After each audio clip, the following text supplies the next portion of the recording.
Napatahan ang ilang barko at aircraft ng China sa gitna ng joint patrol ng Amerika at Pilipinas sa West Philippine Sea. Git naman ng ating AFP, hindi intensyon ng joint patrol na lumala pa ang tensyon. Saksi si June Veneracion.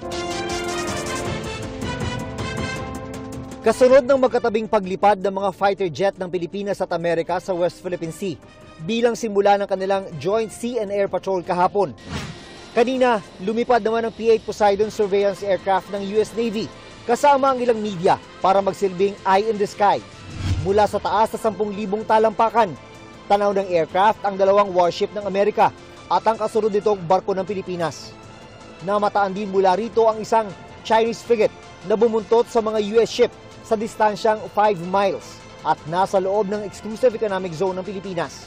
Pero tila tinapatan ng surveillance aircraft ng Amerika ng pinalipading aircraft ng China na tila nagmamasid sa mga air and sea assets na kasama sa joint patrol.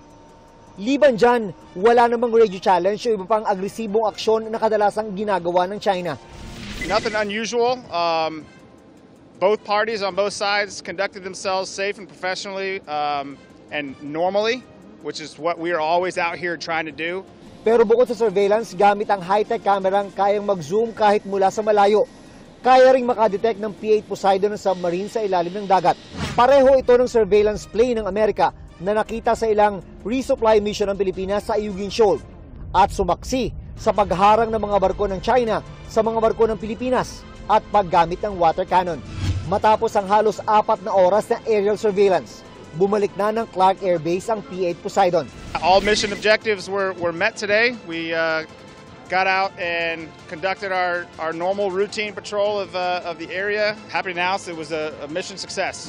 Nauna lang sinabi ni Pangulong Bongbong Marcos na lubhang seryoso ang sitwasyon sa West Philippine Sea.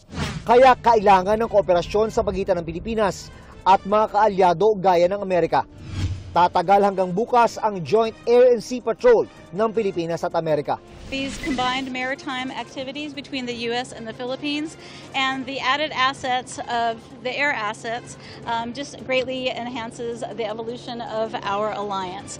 Nilinaw ng AFP na walang intensyon ang joint maritime activity na palalain ang tensyon sa West Philippine Sea, kundi para igiit ang sovereign rights ng Pilipinas.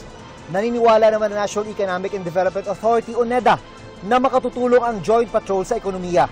The world trade is very much dependent on peace and especially in navigation, no? And so I think as we contribute to in our region to getting that stability,